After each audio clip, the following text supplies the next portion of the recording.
예, 오늘 히브리서 26번째 말씀이네요. 구속의 시대 안에 사람들 네 번째 말씀 되겠습니다. 히브리서 13장 10절입니다. 우리에게 제단이 있는데 장막에서 섬기는 자들은 그 제단에서 먹을 고난이 없나니 이는 죄를 위한 짐승의 피는 대제사장이 가지고 성소에 들어가고 그 육체는 영문 밖에서 불사름이라. 그러므로 예수도 자기 피로서 백성을 거룩하게 하려고 성문 밖에서 고난을 받으셨느니라. 그런즉 우리도 그의 치욕을 짊어지고 영문 밖으로 그에게 나가자.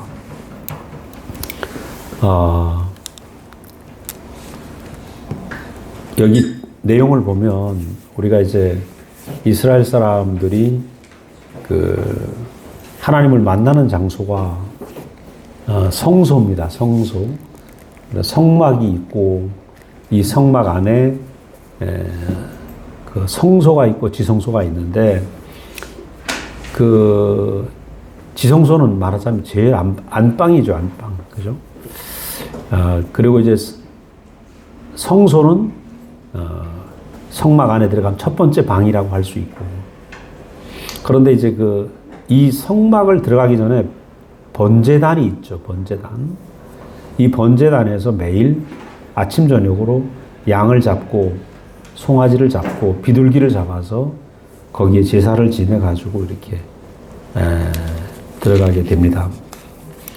근데 여기서 우리가 보면 그 성막에서 섬기는 자들, 이 말은 그 성막이 잘 돌아가도록 섬기는 사람들이 있는데, 이 사람들은 주로 어떤 사람들이냐면 이스라엘 백성들이 성막에서 물을 깃고 번제단에 필요한 물을 깃고 또 장작을 준비하고 이래서 성막을 섬기는 사람들이 있습니다. 그런가 하면 그 성소까지 들어가는, 이제 성막을 지나서 그 첫 번째 문장이라는 텐트가 있어요. 그 문장이라는 출입문을 커튼을 걷어가지고 들어가는 첫 번째 방이 성소고, 이 성소에 들어가는 사람은 제사장입니다. 제사장. 그리고 이제 성소를 지나서 그 휘장이라는 커튼을 제끼고 마지막에 하나님을 만나는 법궤를 대하는 사람은 유일하게 제사장 중에서 대제사장이라는 사람이, 그것도 대속죄일에 1년에 한 번만 들어가서 하나님을 만날 수가 있습니다. 말하자면 여기에 이제 세 사람이 있는 거죠. 세 사람. 위치가, 이 문제는 위치의 문제입니다.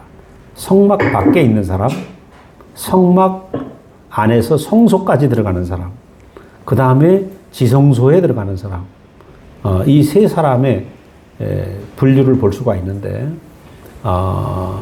이 성막 바깥에서 물을 깃고 불을 준비하고 장작을 준비하는 이런 사람들은 말하자면 성막이 잘 돌아가도록, 하나님을 섬기는 이 성소가 잘 돌아가도록 도와주는 사람들이죠. 이 백성들. 이 사람들은 정말 분주하죠. 왜냐하면 양을 끌고 가고, 그죠?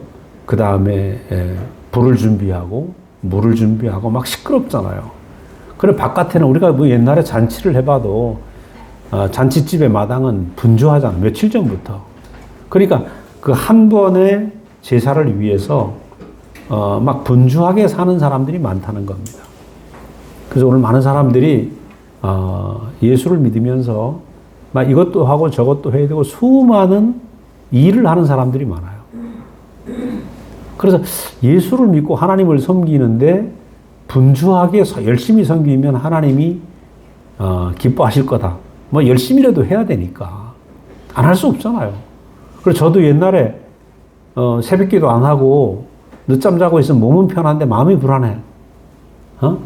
새벽에 일어나서 꼭 새벽기도를 해야지. 그러니까 가만히 있지 못하는 거죠. 그래서 이 주일날 되면 뭐 새벽 4시부터 일어나가지고, 저녁 예배 끝나고 성가대 연습까지, 그죠? 끝나고 또 얘기하고 집에 들어오는 시간이 12시 아닙니까? 야, 가만히 있지 못해. 뭐라도 해야 하나님이 기뻐할 것 같아요. 이게 바로 성막 바깥에서 준비하는 사람들이랑 거의 똑같다. 이렇게 보면 되겠죠. 근데 이 사람들이 아무리 열심히 하지만 그 번제단 위에 있는 어린 양 고기라든가, 그죠? 이런 것들을 그 재물을 먹을 수 없는 사람들인 거예요. 그래서 우리가 이번 주에 레위기를 하면서 그 제사장 위임식에 모세가 얻어먹는 고기는 뭐냐면 그 어린 양이나 송아지의 가슴고기, 그죠? 가슴고기. 가슴살을 받았던 것 같아요.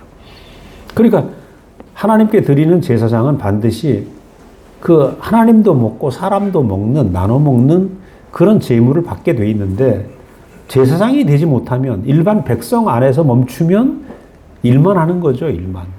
단지 내 죄를 용서받는, 죄사함을 받는 데까지는 이게 가능하다는 거예요. 그래서 그 제물을 먹을 수 있고, 또 이 성소 안에 들어가면 문장이라는 커튼을 제끼고 성소 안에 들어가면 뭐가 있냐 하면 떡상이 있습니다. 이 떡상에는 뭐냐 하면 누룩이 들어가지 않은 12덩이의 떡이 두 줄로 이렇게 탑처럼 쌓여 있어요. 이 무교병이라는, 즉 누룩이 들어가지 않은 떡이라는 거는 부풀지 않았다. 왜냐하면 아담의 속성은 선악과를 먹고 자기를 부풀리려고 하는 본성이 있잖아요. 그러니까 무교병이라는 떡은 그 지금도 중동 사람들은 그 중동의 유목민들은 무교병을 많이 먹어요. 부풀리지 않은 딱딱한 떡을 먹는단 말이죠. 그것은 뭐냐면 부풀리지 않은 떡이라는 의미는 나는 인생입니다. 나는 흙으로 돌아갈 인생입니다. 숨이 코에 붙은 인생입니다라는 진실한 자리를 의미하는 것이거든요. 그런데 이 무교병을, 하나님께 드린 떡상의 무교병을 먹을 수 있는 사람은 제사장만 먹을 수 있는 거죠. 제사장. 그러니까 그 성소에 들어갈 수 있는 사람만 먹을 수 있는 거예요. 성소 바깥에 있는 사람은 먹을 수가 없어요. 그래서 이 먹고 마시는 문제는 바로 어떤 문제냐? 이건 위치의 문제다. 성소 바깥이냐? 성소 안에서 섬기느냐? 이 문제입니다.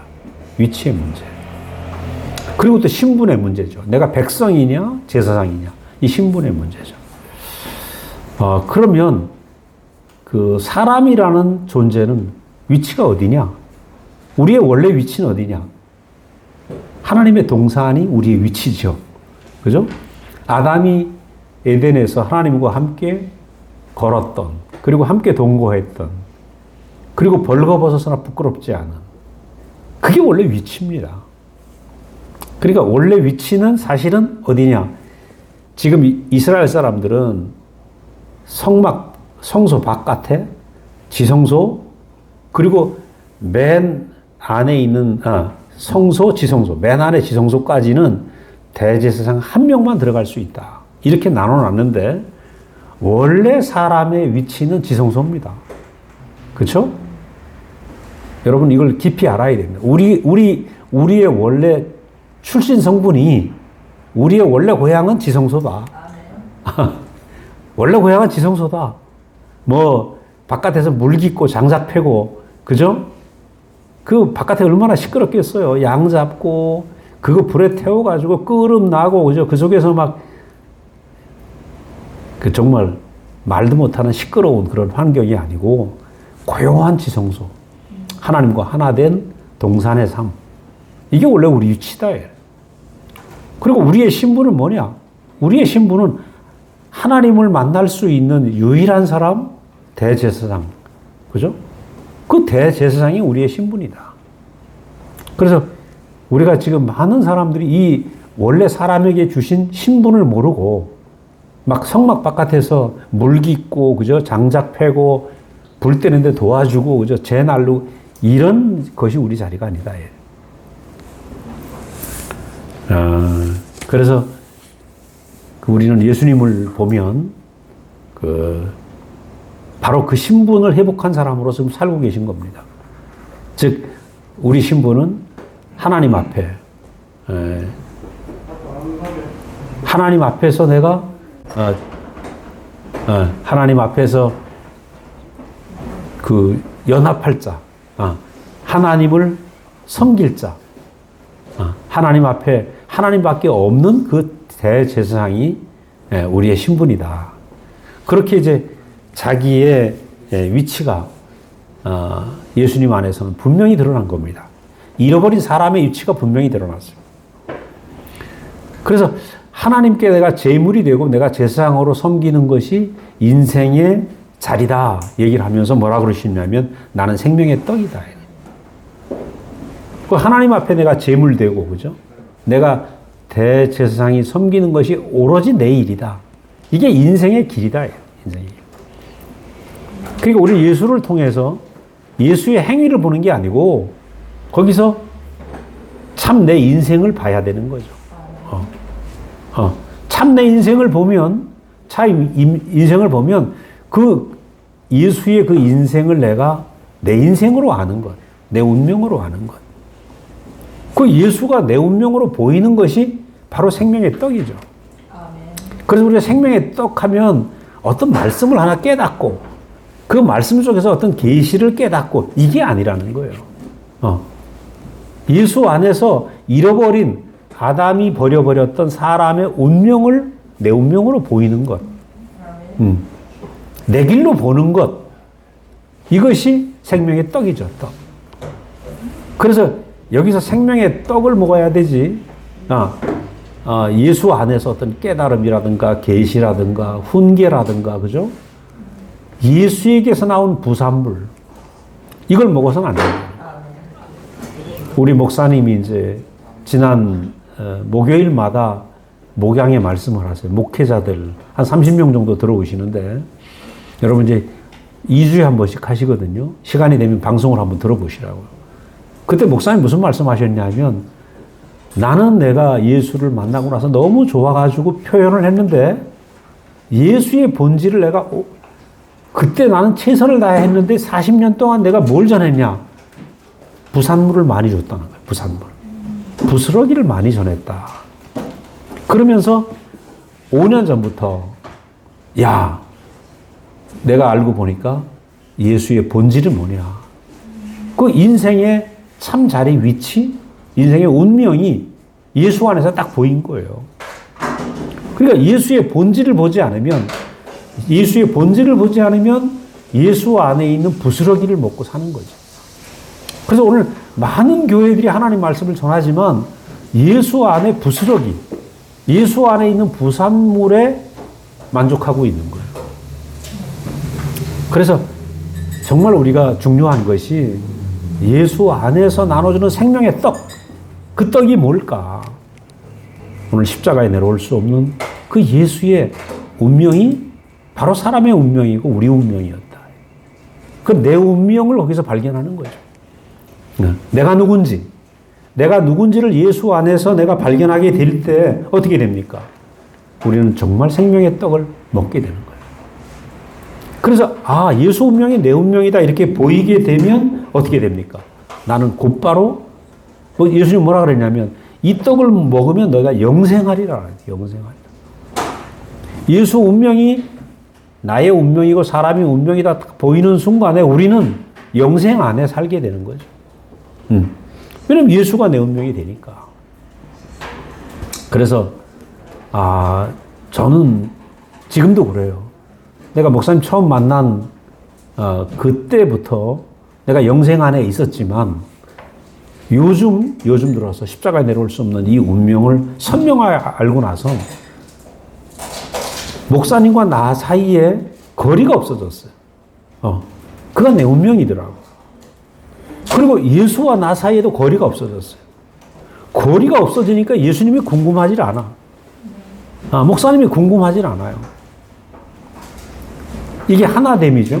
좀 이따 다시 이 얘기를 하겠지만 결국은 완전한 연합은 거리가 없는 것입니다. 완전한 연합은 거리가 없는 거예요. 거리를 전혀 느껴지지를 못하는 거지. 지난번 우리 어느 젊은 MZ 세대에서 버퍼링이 없다. 버퍼링. 예수와 나 사이에서 우리가 전파가 버퍼링이 되면 유튜브 같은 거 틀면 한참 시간 걸리잖아요. 그 버퍼링 타임이 없다는 거예요. 곧바로 예수가 내게서 궁금하지 않고 하나 되어서. 그러니까 바울이 뭐라 그럽니까? 이제는 내가 산 것이 아니고 내 안에 그리스도가 산다. 내가 사는 것이 그가 사는 거다. 내가 사는 것이 예수가 사는 것이다. 그 고백을 바울은 하고 있는 거죠.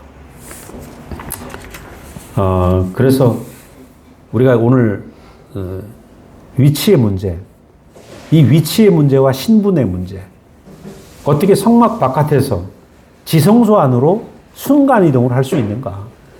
이 이스라엘 백성들은 수천 년 동안에 위치 문제가 해결이 안 됐어. 그래서 계급이 있었단 말이죠. 성막 바깥에 섬기는 사람, 성소 안까지 들어가는 사람, 지성소에 들어가는 사람, 수천 년 동안 해결이 안 됐습니다. 루터가 종교개혁을 하면서 성직의 해방을 부르짖었거든요. 성직자가 따로 있을 수 없다. 그렇게 이해했는데 기독교 500년 동안에 성직자와 평신도가 계속 구별되어 있었습니다. 근데 오늘 예수 안에서 우리는 보면 우리 모두가 왕같은 제사장이다. 구별이 있을 수 없다. 교회 안에 계급이 있을 수 없다. 그러니까 예수가 내 운명이 보이는 순간, 십자가에 못 내려오는 그 운명이 내 운명으로 보이는 순간 우리는 곧바로 어때요? 우리의 위치는 지성소로 들어가는. 우리의 위치는, 우리의 신분은 제사장이다.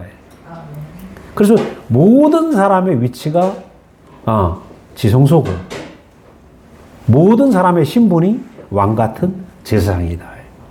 이게 놀라운 거죠, 놀라운. 그러니까 십자가에 못 내려오는 예수의 운명이라는 이 말이 얼마나 놀라운 말인지 몰라요. 여기서 우리는 위치와 신분이 완전하게 예수와 하나 된다. 그 다음에 이제 두 번째 보면 이 대제사장이 이제 피를 들고 지성소로 들어갑니다. 피만, 그죠? 그래서 대제사장이 1년에 한 번 피를 들고 지성소에 들어가서 지성소에 들어가면 깜깜하단 말입니다. 깜깜한데 그 안에 피를, 법궤가 있고 돌판이 들어있는 법궤가 있고 그 위에 양쪽 천사, 그룹들이 이렇게 지키고 있고 그 위에 법궤 뚜껑에다가 피를 뿌린단 말이에요. 7번을 뿌리는 거죠. 자, 우리는 여기서 뭘 볼 수 있냐 하면, 자, 문 바깥에서, 성막 바깥에서 어린 양이 이제 죽었습니다. 그때 피를 따로 받아가지고 어린 양의 육체는, 어린 양의 몸은 제단 위에서 제가 되죠. 밤새 제가 돼요. 이것은 마치 십자가에서 내려올 수 없는 예수님은 십자가에서 완전히 제가 되신 거예요. 그런데 피는 어디로 가는가? 지성소까지 가는 거예요. 대제사장이 피를 들고 지성소까지 들어가는 거예요. 지성소에 가서 그 법궤 위에 있는 시언소에다가 피를 7번 뿌린단 말이에요. 이 의미가 뭐냐 하면 우리의 육체는 십자가에 매달려 내려올 수 없는 사람으로 죽지만 그렇게 하나님께, 즉 대제사장에 들려진 피가 지성소에 가서 하나님과 연합하는 것처럼 우리가 사람이라는 존재, 그죠? 십자가에 내려올 수 없는 육체는 매달려 있지만 그것이 납니다. 당신 앞에 매달려 있는 그것이 인생입니다. 꼼짝 못하고 하나님 뜻에 매달려 있는 게 사람입니다. 라고 하는 이 사람이라는 존재는 어디로 가는가?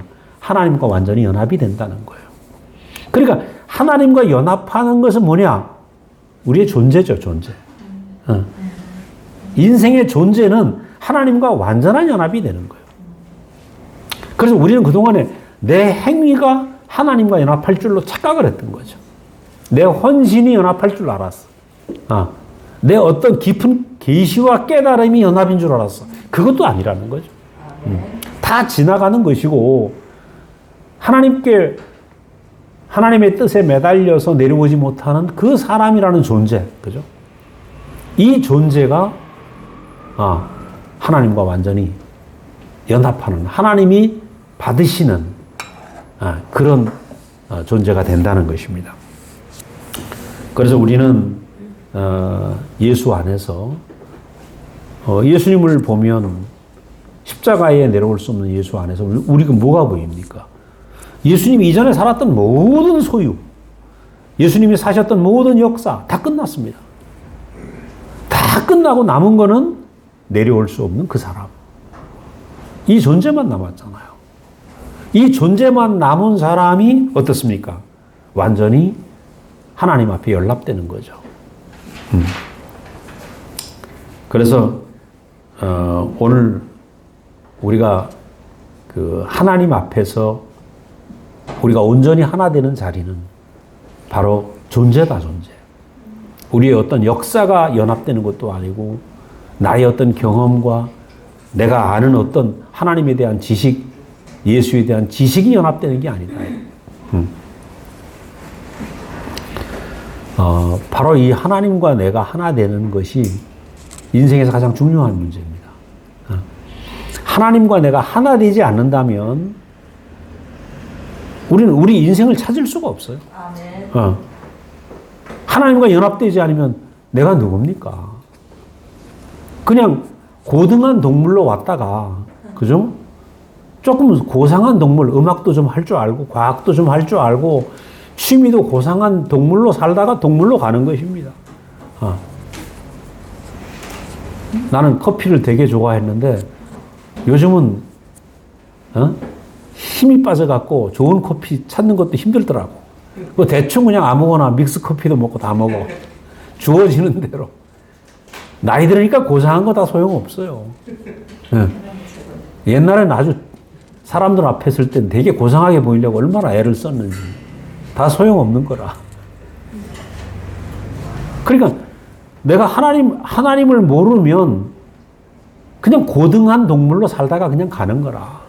그러니까 죽음 앞에 가면 고상하지도 않고, 우리 아버지가 굉장히 고상한 분이에요. 어디 바깥에 나갈 때는 머리부터 발끝까지 완벽해. 예? 90이 넘으셨는데 아침 새벽 4시에 일어나면 성경 읽으시고 1년에 성경을 8번씩 읽으시고 그러네. 그리고 막 주머니에는 말이죠. 당신이 잡수는 약이 13가지가 들어있어. 쫙 시간에 따라서 약을 다 잡수고 새벽에 일어나면 꿀 2숟갈 잡수고 그죠? 아주 정해진 대로 사신다니까. 근데 요즘 동생한테 얘기를 들으니까 치매기가 생기셔가지고 집을 못 찾아오시네요. 그래, 인생이 평생 고상함을 유지하려고 하지만 안 되는 거라. 안 돼. 그냥 하나님이 부르면 흙으로 돌아가는구나. 우리는 흙으로 돌아갑니다. 다 흙으로 돌아가는데 흙에서 열매가 나와야 될 거 아닙니까? 그 열매가 하나님과 연합하는 것이 열매란 말이에요. 내가 하나님을 아는 것, 그죠? 내가 내 안에서 하나님과 연합해서 하나님의 마음이 알아져서 하나님 마음이 내 안에 생긴 것.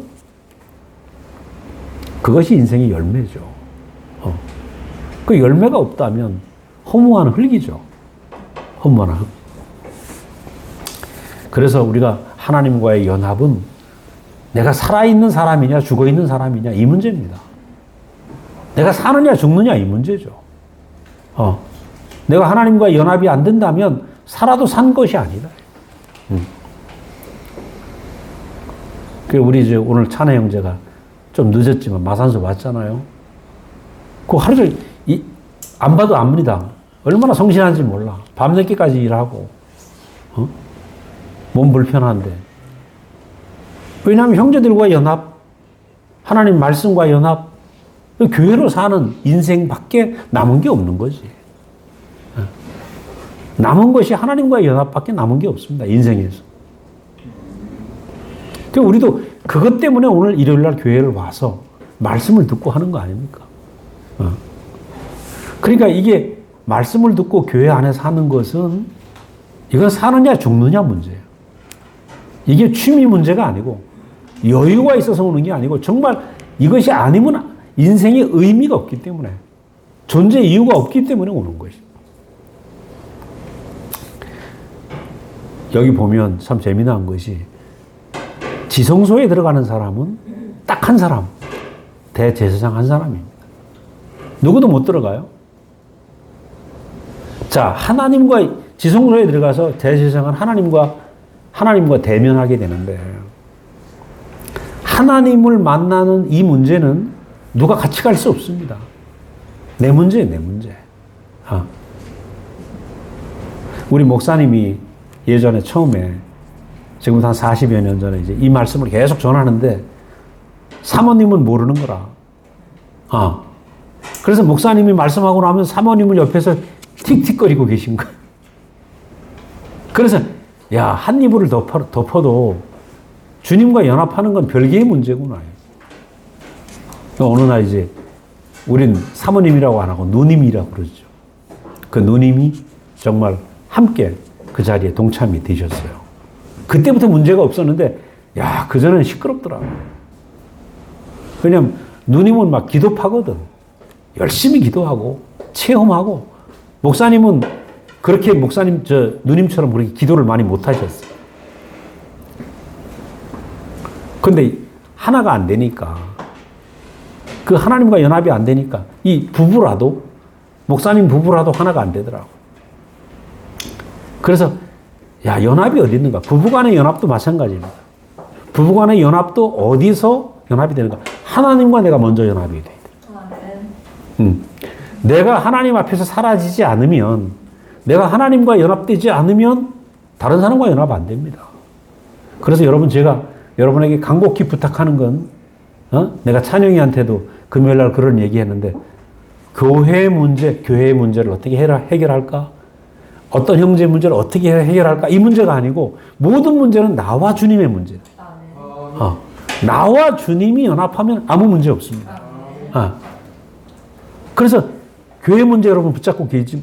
지금 대구교회 문제도 그렇습니다. 대구교회 문제도 교회를 아름답게 하려고 하다 보면 문제가 생긴 거라. 그래서 내가 주님과 연합하지 않으면 나는 아무것도 아니다. 이 자리가 명백해야 문제가 없는 겁니다. 내가 주님과 연합을 하면 문제 하나도 없습니다. 내가 주님과 연합하지 않고 교회를 어떻게 연합시킬까? 이래버리면 문제가 되는 거예요. 내가 연합하지 않고 교회를 해결하려고 하면 뭐가 나옵니까? 방법이 나온다. 그래, 방법은 연합이 아니고 분열을 가져오게 되는 거죠. 가정 문제도 마찬가지입니다.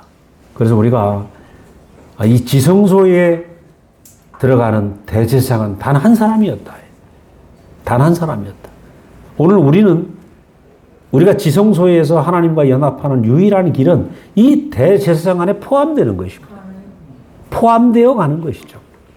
그래서 이 포함되어서 가려면 십자가에 내려올 수 없는 예수가 내 운명으로 보이게 되면 그냥 포함되는 거 아닙니까?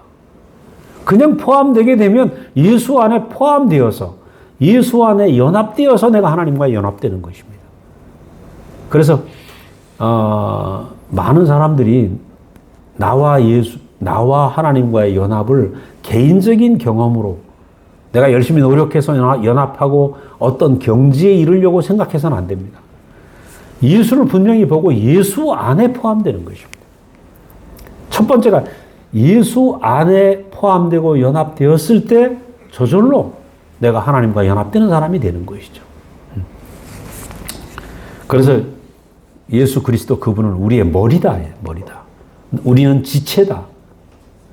나는 지체고 그분의 몸이라는 얘기가 뭡니까? 그분에게 포함된다는 거죠. 저 같은 경우는 구체적으로 내 앞에 목사님 앞에 포함되는 거예요. 목사님 나의 머리.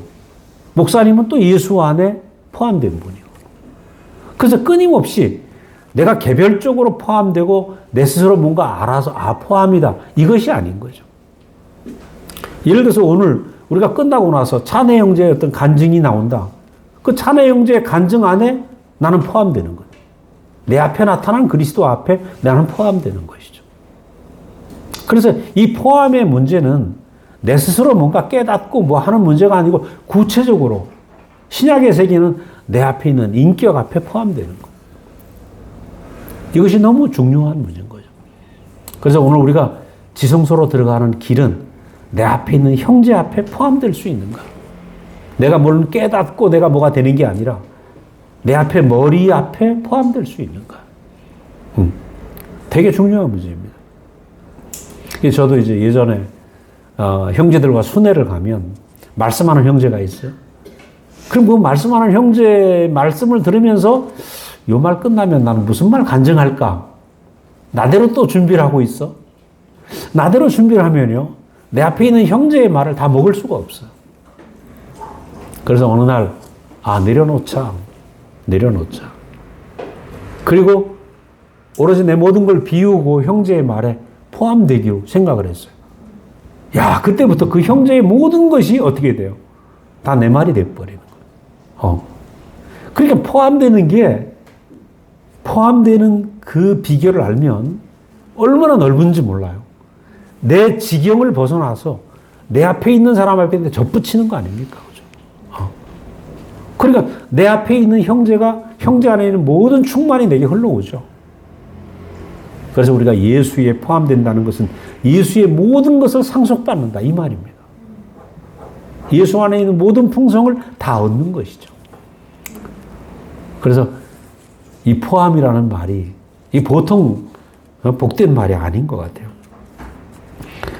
자, 그런데 이제 지성소 안에 들어가면 지성소 안에는 어떻습니까?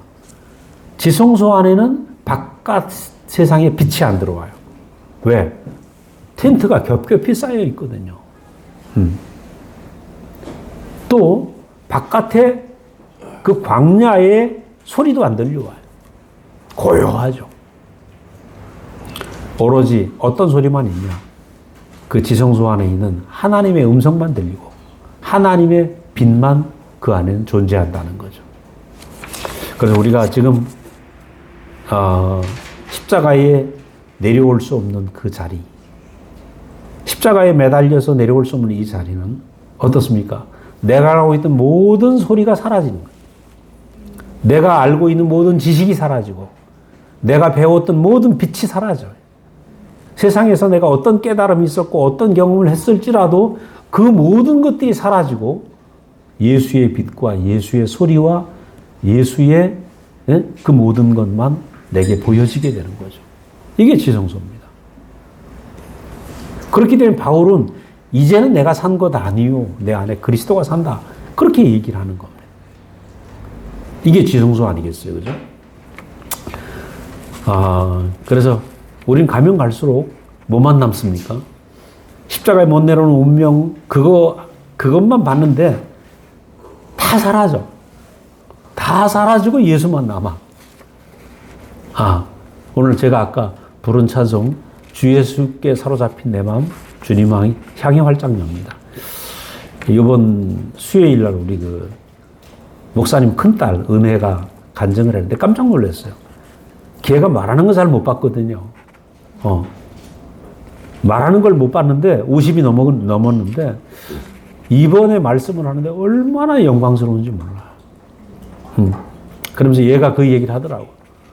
자기는 아빠를 생각하면 예수께 사로잡힌 사람. 예수께 사로잡힌 사람.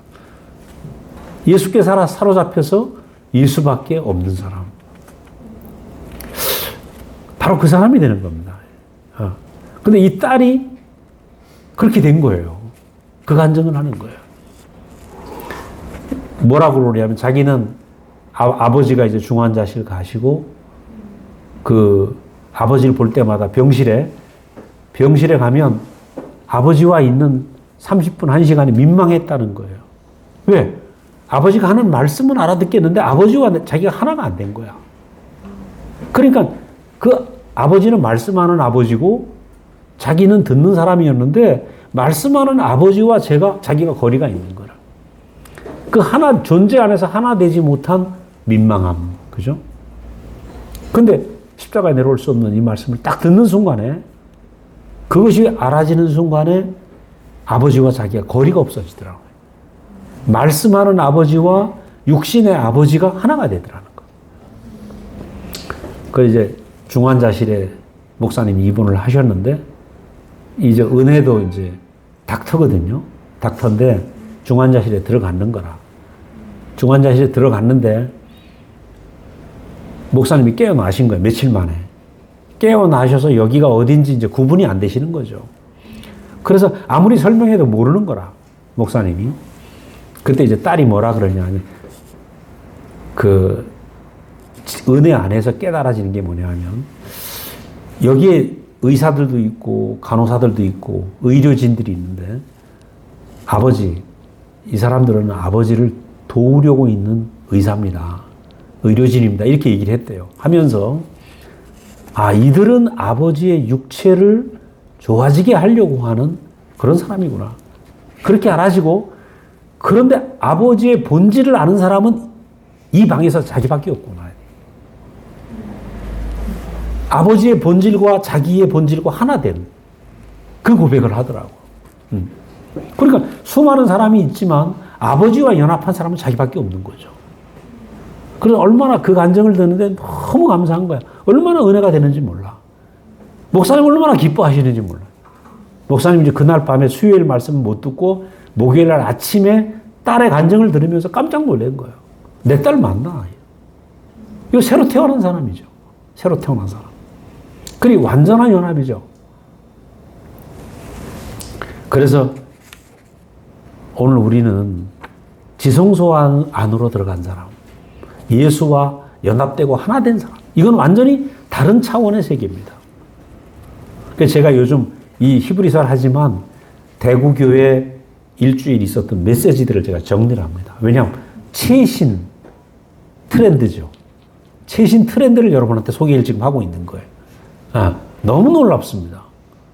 제가 목사님한테 어제 목사님 댁에 들어가서 제가 그런 간증을 했어요. 목사님, 제가 히브리서를 진주 형제들하고 하는데 히브리서를 보니까 그 딸 은혜가 한 말씀이 더 진해. 히브리서보다. 무슨 얘기인지 아시겠어요? 더 신선해.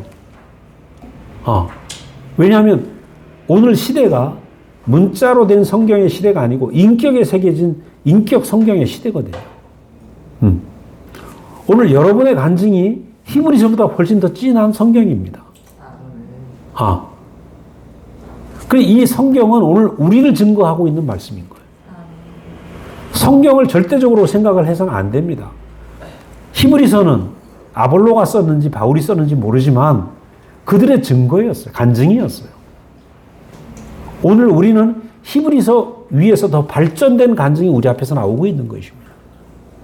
그래서 제가 요즘 사실 교회에 이 젊은 세대들의 간증을 들으면 성경이 심심해. 죄송합니다. 이게 참남죄 같죠. 참남죄. 근데 그렇게 돼야 되는 거 아닙니까? 그게 살아있는 교회 아닙니까? 성경보다 인격 성경 안에서 나오는 그리스도가 더 싱싱해야 살아있는 교회죠. 2000년 전에 그 교회보다 더 발전된 교회. 그 성경보다 더 발전된 성경. 인격 성경의 시대. 나는 요즘 젊은이들의 간증을 들으면서 너무 놀라워요.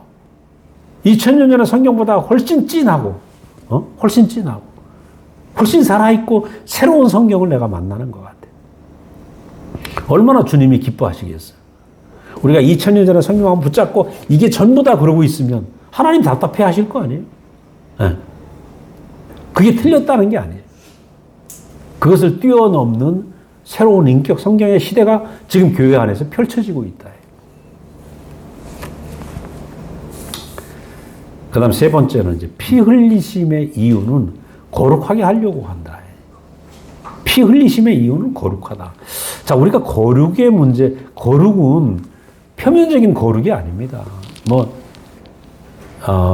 러시아 혁명이 일어났을 때 그 러시아 정교회에서 가운 색깔 가지고 막 난리가 난 거예요. 성직자의 가운을 자주색으로 할 건가, 까만색으로 할 건가. 요즘도 마찬가지죠. 각 교회에서 성가대 복장을 어떤 걸로 할 거냐. 색깔을 뭘로 할까? 이 거룩과 상관이 없습니다. 무엇이 거룩인가? 거룩은 구별됐단 말 아닙니까? 사탄도 버리고 간 하나님에게만 쓸모 있는 자리가 거룩입니다. 이게 무슨 말이겠어요? 우리가 십자가에 매달려 내려올 수 없는 예수는 사탄도 쓸모가 없는 거죠. 사탄도 쓸모가 없는 존재. 십자가에서 뛰어내려 봐라. 뛰어내리는 사람은 사탄도 쓸모가 있어. 근데 뛰어내리지 못하고 매달려 죽은 예수는 사탄에게 쓸모없고 오로지 하나님에게만 쓸모 있는 사람이에요. 이게 바닥입니다, 바닥. 저는 목사님을 볼 때 쓸모가 없어요. 목사님이 이제는. 어제도 갔더니만 부수수 해갖고 나오셨어. 머리 감으셨겠어요? 양치는 꼭 하시지만 쓸모가 없어. 오로지 하나님에게만 쓸모 있는 것. 근데 그 매달려서 죽으신 예수의 모습이나 목사님의 모습이나 나나 똑같은 걸 알아야 되는 겁니다. 우리 은성이나 은빈이나 세하나 쓸모가 많지 지금. 이쁘고 젊었고 그죠? 근데 본질은 나는 하나님에게만 쓸모 있는 사람이구나. 이 본질을 알아야 돼. 이것이 예수가 보여준 정확한 사람의 위치입니다. 사람의 정확한 본질을 꿰뚫어야 된다는 거예요. 예수 안에서. 나의 본질이 뭔가? 세상은 쓸모 있다고 우리에게 많이 사기를 칩니다. 이 사기에 넘어가면 곤란해. 그러면 있잖아요. 거기에 끌려다닌다니까, 인생이. 너 정말 괜찮아. 너 괜찮은 놈이야. 세상은 계속 유혹한다고요. 그 유혹에 끌려가다 보면 나중에 탈탈 털려요. 저는 요즘 그걸 보고 있습니다. 탈탈 털려. 세상이 가만둡니까? 탈탈 털려. 우리 찬혜 형제가 되게 이쁜 게 뭐냐면, 사랑스러운 동생이지만, 억수로 돈 벌 때 열심히 법니다. 그리고 꼭 쓸 때 써. 오늘 여러분한테 지금 딸기도 사왔네. 올해 딸기 처음 먹어보겠네. 쓸 때 딱 쓰는 거라. 왜? 본질을 아니까. 세상에 넘어가지 않는다, 이건. 돈을 벌어도 사기를 안 당해. 그러니까 오늘 세상이 너 정말 괜찮아 라는 얘기를 괜찮다는 얘기 들어야죠. 너 등신 같다 얘기 듣는 것보다는 괜찮다는 말을 듣는 게 좋은데 정말 나를 필요로 하는 곳은 어딘가? 내가 하나님 앞에 구별된 사람으로 사는 것입니다. 이래야 인생이 중심이 딱 잡히고 흔들리지 않는 거예요. 저는 25살 때 내 인생의 중심이 잡혔어요. 그랬기 때문에 흔들리지 않은 겁니다. 참 인생이 어디 쓰일 것인가? 내가 예수와 연합하고 예수에게 쓰는 게 참 인생이다. 우리 찬혜 형제는 19살 때, 고3 때 그걸 본 거 아닙니까? 그러니까 인생이 세상에 털리지를 않지. 속지를 않지. 그래서, 정말 나는 하나님께로만 쓰일 자로 내가 용도가 정해진 사람, 이 사람이 거룩한 사람이에요. 제사장이 지금 피를 들고, 제사장 양을 잡아서 피를 들고 지성소로 들어갑니다. 그 양은 구별된 거예요. 지성소에서 하나님과 연합하도록 구별됐어. 나는 구별된 사람이구나. 이 구별을 여러분이 명확히 알아야 된다는 거예요. 우리 십자가의 예수를 보면 얼마나 쓸모가 많은 사람 같았어요? 5,000명을 먹일 때 막 제자들은 카타르시스를 느꼈을 거라. 이야, 이 살판 났다. 슈퍼스타 예수 아닙니까? 근데 십자가의 예수 가보면 정말 쪽팔리는 예수죠. 저런 선생을 내가 스승이라고 모든 걸 버리고 왔다니. 허무하다. 허무하다. 우리 교회도 그런 일들이 있었어요. 목사님 한 분이었는데 수천 명의 형제들이 모이고 아름다운 교회를 짓고 나니까 대단한 분 같았죠. 근데 십자가에 내려올 수 없는 예수를 딱 선포하니까 여기서 쫙 갈라지는 거예요. 다 떠나가는 거죠. 예수의 본질을 얘기를 하니까 다 떠나가는 거예요. 그래서 목사님은 이 교회가 무너져도 좋다. 예수의 본질이 살아나야 된다. 그러니까 지금 새로운 교회, 예수의 본질 안에서 새로 시작된 교회가 시작이 되고 있는 겁니다.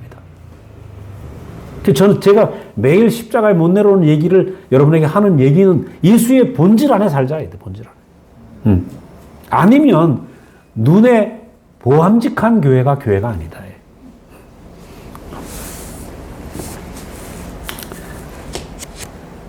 그래서 우리에게서 남는 것은 바로 십자가에 내려올 수 없는 위치가 남고 그 운명이 남습니다. 그 위치가 내 위치고 그 운명이 내 운명으로 보이는 것. 이것이 참 인생이다. 그리고 십자가는 내 인생을 아주 명확히 얘기를, 요즘 뭐라고 그러냐면, 우리도 젊은 애들이 얘기하더라고요. 단어가 많이 나와요. 우리가 양궁을 쏘면 맨 안에 텐텐, 그죠? 그 안에 카메라가 있잖아. 그 카메라를 맞히는 걸 골드 퍼펙트 골드 하면서 골드 뭐라 그러더라고. 걔들 말을 내가 다 기억을 못 하겠어. 열심히 공부하는데. 그 카메라를 맞추는 그 자리가 십자가에 못 내려오는 그 자리라는 거죠. 요게 나구나. 요것이 예수구나. 이것이 인생이구나. 그것만 인생에서 딱 남는 거죠.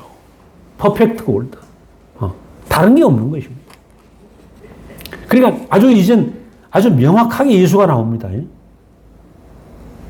제가 오늘 사실은 권세희를 좀 데려오려고 그랬어요. 와서. 내가 말하는 것보다 대구에서 요즘 막 아주 선명하게 얘기하고 있는 젊은 애들을, 우리 진주교회도 이제 우리 청년들이 있으니까 아주 명확하게 함께 이 부분을 우리가 퍼펙트 골드를 쏠 수 있도록 9.8점이 아니고 정확하게 10점. 10점 중에 카메라를 맞출 수 있는 그 예수의 그 위치. 이것을 우리가 정확히 알아야 된다. 성막 바깥에 성소 아니고 지성소의 법궤. 그죠? 예수의 그 위치를 우리가 명확히 알아야 된다. 그것만이 인생이다. 내가 이 위치에 있으면 어때요? 예수님에게 뭘 달라고 하는 것이 아니라 예수가 나고 내가 예수고 그와 더불어 먹고 사는 삶이 되는 거죠. 이것이 in Christ. 그래서 우리 은혜가 그 얘기를 하더라고요.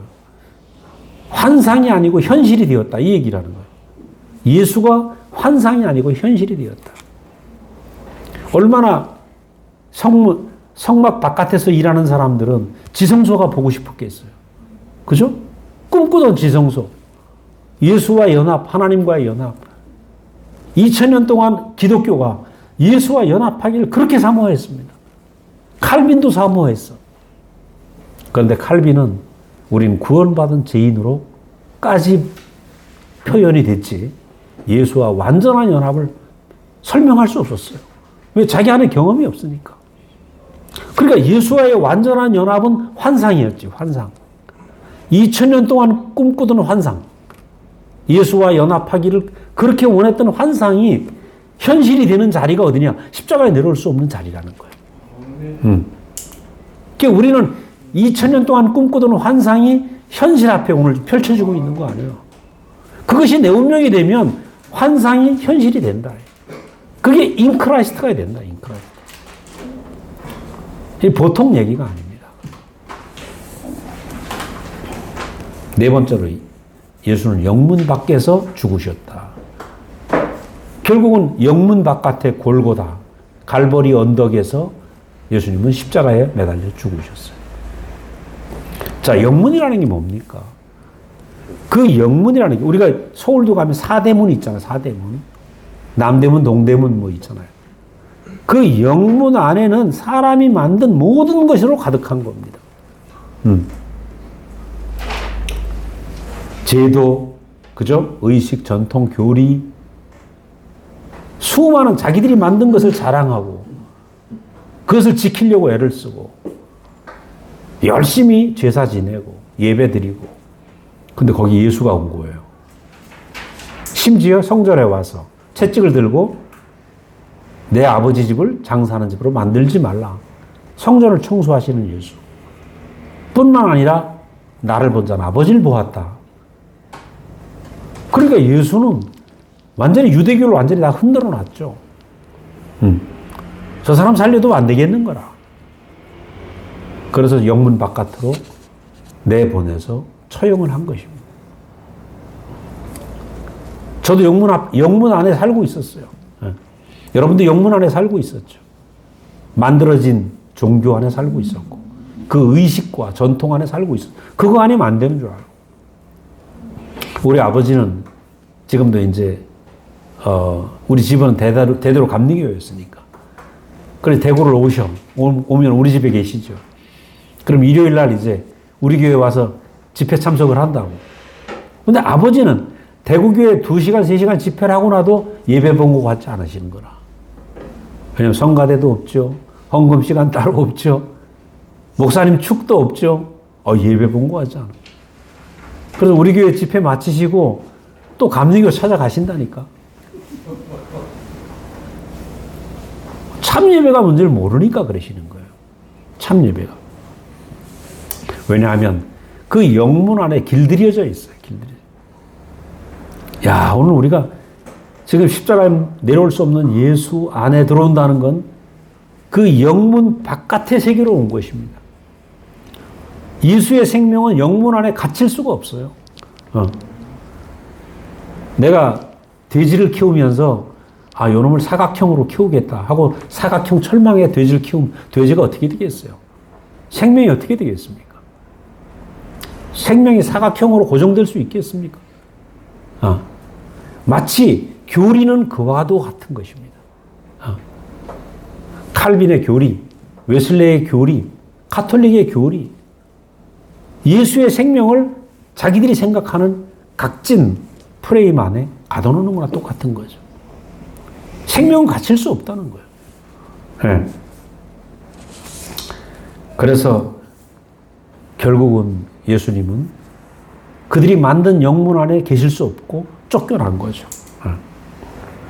그래, 교회를 우리가 아름다운 교회로 만들려면 문제가 생긴다는 겁니다. 이번 주에 목사님이 리빙 스트림이라는 말을 하셨어요. 리빙 스트림. 리빙 스트림은 생명의 흐름이다. 그래서 목사님 그 목양의 말씀에서 시작할 때 뭐라 하냐면 우리 교회는 생명의 흐름을 따라온 교회다. 생명이 흘러가면 우리가 에덴 동산에 보면 4강이 있습니다. 강 중앙에서 4강이 흐르는데 강이 흘러갔는데 에덴 동산을 다 적시는 겁니다. 동산 중앙에서 강이 흘러서 온 동산을 적시더라. 근데 그 흘러가는 강 속에 보니까 뭐가 있냐면 베델리움 정금도 있고 베델리움도 있고 호마노도 있더라. 강이 흘러가는데 거기에서 보석이 만들어진다는 것입니다.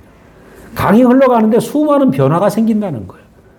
그러니까 교회는 생명이 흘러가면서 생겨지는 것이 교회지 교회는 이런 것이다 라고 만들면 안 된다는 거예요.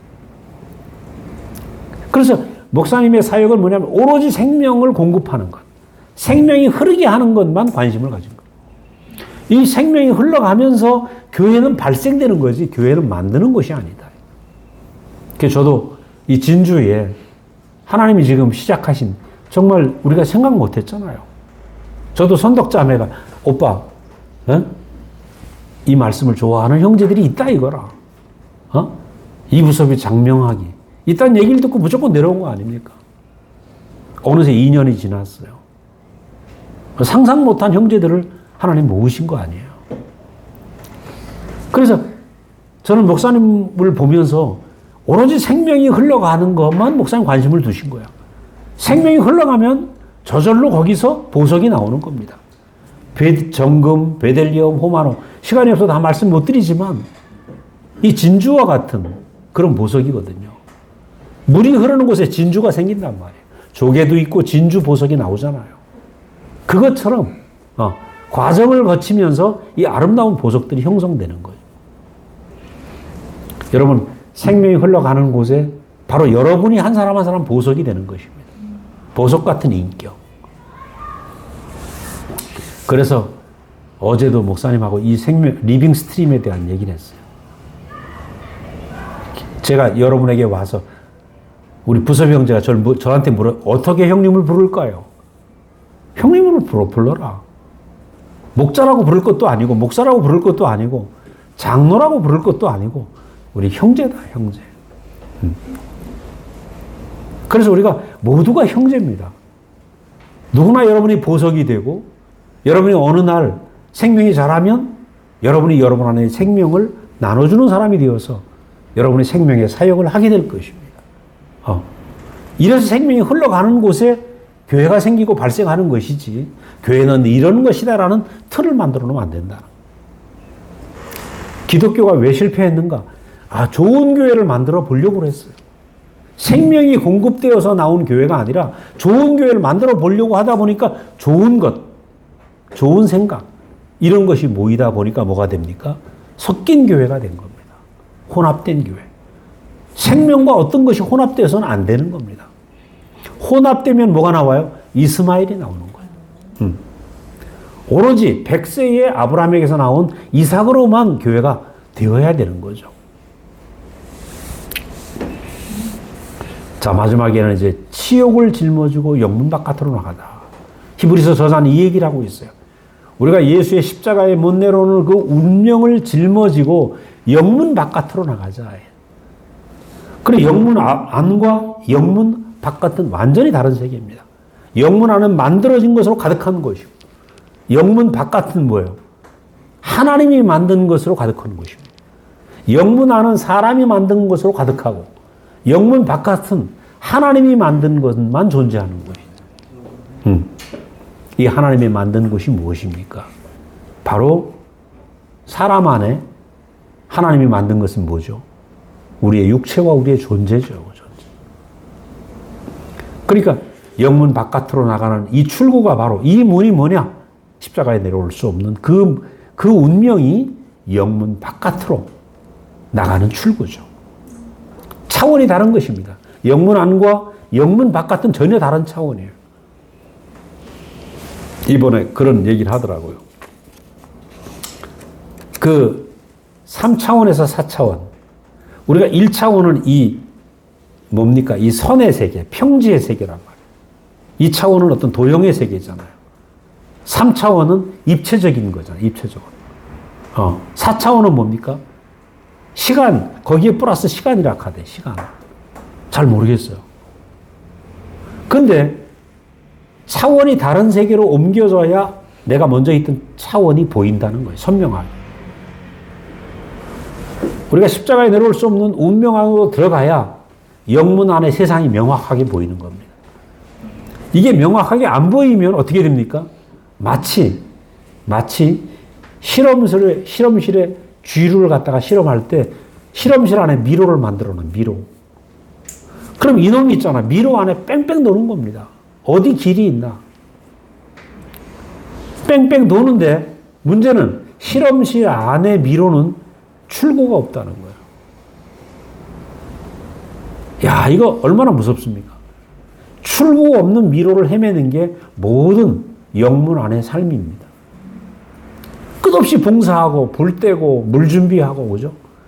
계속하지만 출구가 없는 미로 안에서 더듬어 찾고 있는 거예요. 그런데 여기에 만들어진 세계로부터 탈출해서 출구로 나가는 세계가 있다. 하나님이 만든 존재의 세계로 가는 출구가 있다. 그 출구가 십자가에 내려올 수 없는 그 운명의 자리다. 그래서 우리는 그 출구가 오늘 우리 앞에 열린 거죠. 그 출구가 열린 거예요. 정말 좁은 문인 줄 알았는데 이것이 하나님이 준비한 완전한 세계로 가는 출구다. 여기서 우리는 이 운명 안에서 이 새 세계 안에 우리가 지금 와 있는 것입니다. 그렇기 때문에 사도 요한은 이전 것은 지나갔으니 보라 새 것이 되었도다. 영문 바깥에 있는 새 인류, 그죠? 존재만 남은 사람들이 사는 이 새 세계, 이것이 교회입니다. 교회. 차원이 다른 거죠. 완전히 다른 차원의 세계. 아까도 말씀드렸지만 저는 요즘 교회를 볼 때마다 깜짝 놀라겠어요. 이 젊은 형제들 안에서 터져나오는 감정을 보면서, 야, 이거 새 나라네. 우리가 다 표현할 수 없는 걸 얘들이 표현을 하는 거예요. 요즘 시대에 맞게, 그죠? 새 단어가 나오죠. 성경에 갇혀있지 않은, 하나님이 성경에 그동안 갇혀 있었어요. 성경에 갇혀 있는 것이 아니라 성경을 더 온전하게 하는 인격 성경의 세계. 그죠? 이 시대가 펼쳐지고 있는 거예요. 여러분, 한 사람 한 사람이 그 부름을 받고 있는 겁니다. 그러니까 우리가 십자가에 내려올 수 없는 운명 안에 우리가 거하게 되면, 포함하게 되면, 여러분 한 사람 한 사람이 인격 성경이죠. 하나님에 대해서 새로운 표현이 나오고 있는 것입니다. 그래서 우리가 지금 와 있는 곳이 어디냐, 도달한 곳이 어디냐, 십자가 내려올 수 없는 그 운명이라는 출구를 따라 나왔는데 바로 예수의 세계로, 영문 밖의 세계로 우리가 인도가 된 겁니다. 우리는 그 얘기를 하고 있는 겁니다. 이전에 볼 수 없던 새로운 언어가 우리 안에서 나오고 있는 거예요. 이 잔치를 벌리고 있는 거죠. 존재의 잔치를 벌리고 있는 거예요. 어려운 것이 아니잖아요. 우리 얘기입니다. 우리 얘기. 예수 얘기는 우리 얘기야. 십자가에 내려올 수 없는 운명의 얘기도 우리 얘기고, 그 안에서 펼쳐지는 영문 밖의 세계가 우리의 얘기입니다. 그래서 이전에 있었던 모든 것들을 접어버리고 지워지고 생각나지 않죠. 단지 보일 뿐이야. 그 세계가 보여 보이죠. 왜? 다른 차원에 와 있기 때문에. 그래서 우리를 이 생각 못한 놀라운 세계로 우리를 인도하셔서 예수 안으로, 그 안에 우리가 포함되고 연합되어서 이 새로운 세계로 우리를 인도하신 주님을 찬양합니다. 네, 기도하겠습니다. 주님 감사합니다. 우리가 잃어버린 참 사람의 위치를 모르고 우리는 매일 분주하게 살았습니다. 열심히 살았지만 출구가 없는 미로 속에 갇힌 쥐처럼 우리는 평생 돌고 도는 사람이었지만 주님이 우리에게 은혜를 베푸셔서 십자가에 내려올 수 없는 참 사람의 운명을 보여주시고 우리가 예수 안으로 연합되고 포함될 수 있도록 우리를 인도하신 것을 감사합니다. 주님, 우리가 도저히 벗어날 수 없는 영문 안에 삶을 우리가 던져놓고 영문 바깥으로 우리를 인도하신 것을 감사합니다. 사랑하는 주님, 우리가 이 진주 안에서 하나님이 베푸신 영문 바깥에 이 존재의 만남을 허락하시고 이 안에서 우리가 감사하고 살게 하신 것을 너무나 감사합니다. 주님, 우리가 이 삶을 온전하게 살고 이 생명의 흐름이 우리 안에서 온전하게 흘러서 많은 사람들이 이 생명의 흐름 안에 함께 연합될 수 있도록 주님 인도하여 주시옵소서. 감사하고 예수님 이름으로 기도드렸습니다. 아멘.